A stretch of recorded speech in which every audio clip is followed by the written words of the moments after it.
What can I help you with? I have a bit of a curly or an interesting question for you. Good. So I have a small cafe. Now, in said cafe, we do a positive quote every day, of which a small percentage of those positive quotes are, a Bible verse or religiously based, but only a small percentage.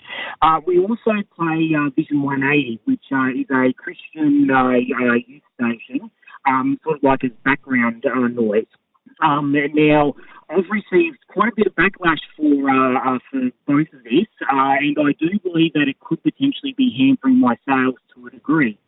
On the other hand, particularly around the Christian music item, obviously I really don't want to be playing mainstream music in my cafe because, well, mainly the filth I think that is in a lot of the mainstream music industry, and I believe that it gives a bad atmosphere in my cafe. So what do I do? When you say there's a lot of backlash, give me an idea of what do you mean. What do you mean by a lot of backlash? What does that look like? Well, I've had a fair few comments. I've had people sort of pull me aside and said, "Hey, we get you're a Christian, but we really, I think you should, slow down."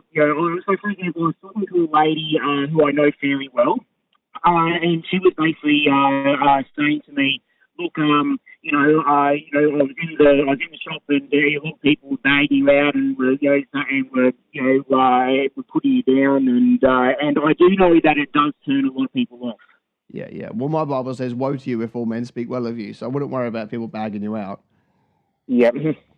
All right. So here's my thinking. Right. The reason why I ask you what kind of backlash it is because we can tend to take 3 comments and make them really important, and then in perspective, it's not that big, right? If you've got 50 customers a day and one person a month complains, then 99% of people didn't. So that's just something to keep in perspective and make sure we're not blowing out of the water what 2 people said twice, right? So that's a thing to consider. Having said that, I guess if you've got to work out what identity you want for your business. Are you going for a Christian environment that's overt that, and if that's the case, then of course you're doing it all right and you will lose some patronage, but you will probably have more chance of speaking to the one-off vulnerable person that is hurting right now. Okay. So that's the trade-off for you.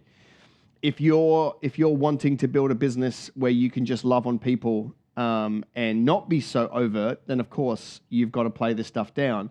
It doesn't mean you don't have any influence. See, what's interesting is you may find that if you were to take the Christian music out, for example, more people would attend the cafe, which means you would build better relationships with regular customers, which means you might be able to have a greater influence in their life when they come to you and start telling you about the mess in their life.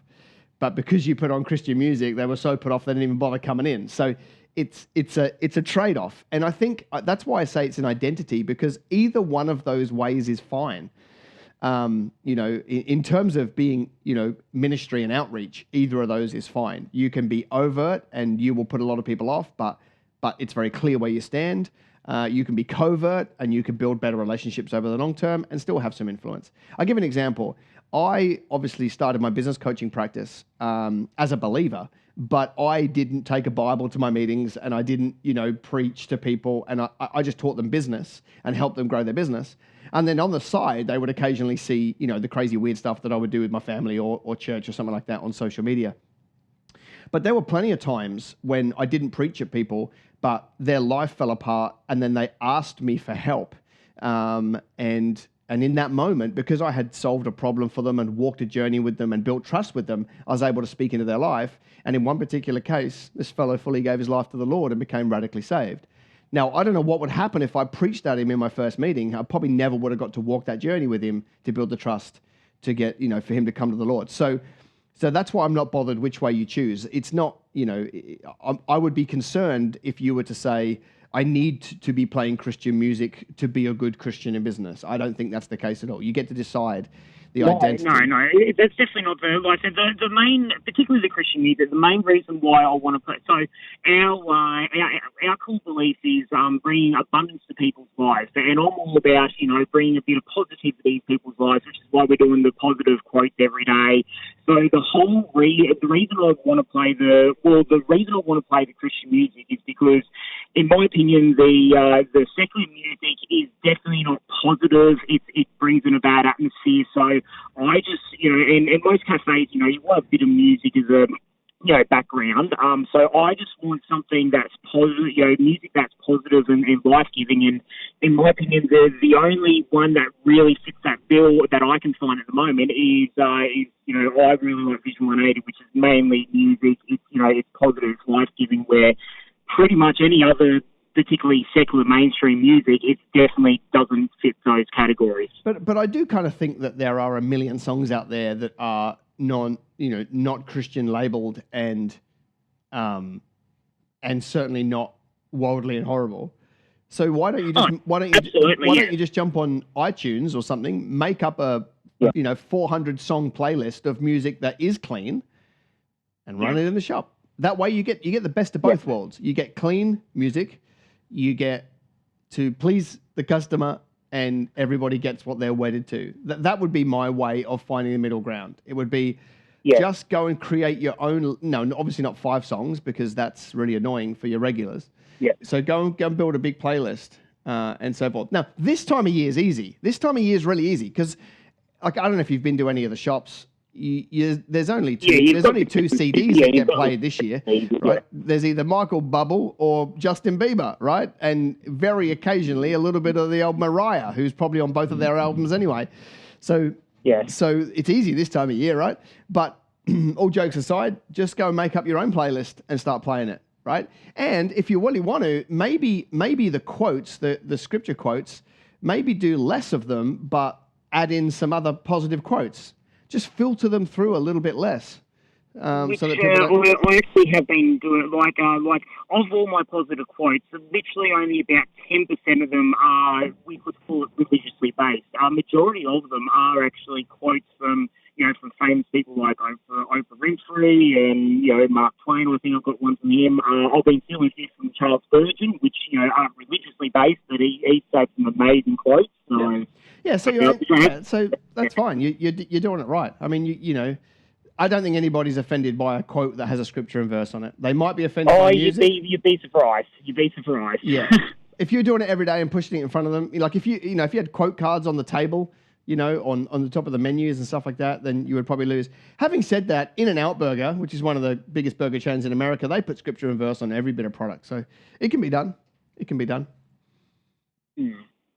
Yeah, it's more so just because I'm aware, you are right, there are only a few comments that I've heard, but I am familiar that generally if one person's willing to speak it, then how many are sort of thinking it, how many are actually getting turned away that Totally. That's why if I was in your position, I would personally tame down the music. I would. That's what I would do. Yeah. Because I want the relationships over the long haul rather than just play the music I want to play. That's me. Yes. All right, mate, I want to send you a book because it's Christmas and I like giving. So I'm going to read you some and then you're going to pick it and then we are going to send it out. We have The $1 Trillion Coach, which is like Tech World. We've got Seth Godin's This Is Marketing, Mark Bilton's Monday Matters, Simon Sinek with Start With Why, Shoe Dog, Nike Story, Malcolm Gladwell with Outliers, Christine Kane, Michael Hyatt, and me. Well, I've already got your book and I've already got the Monday Matters and I think the 90-minute one.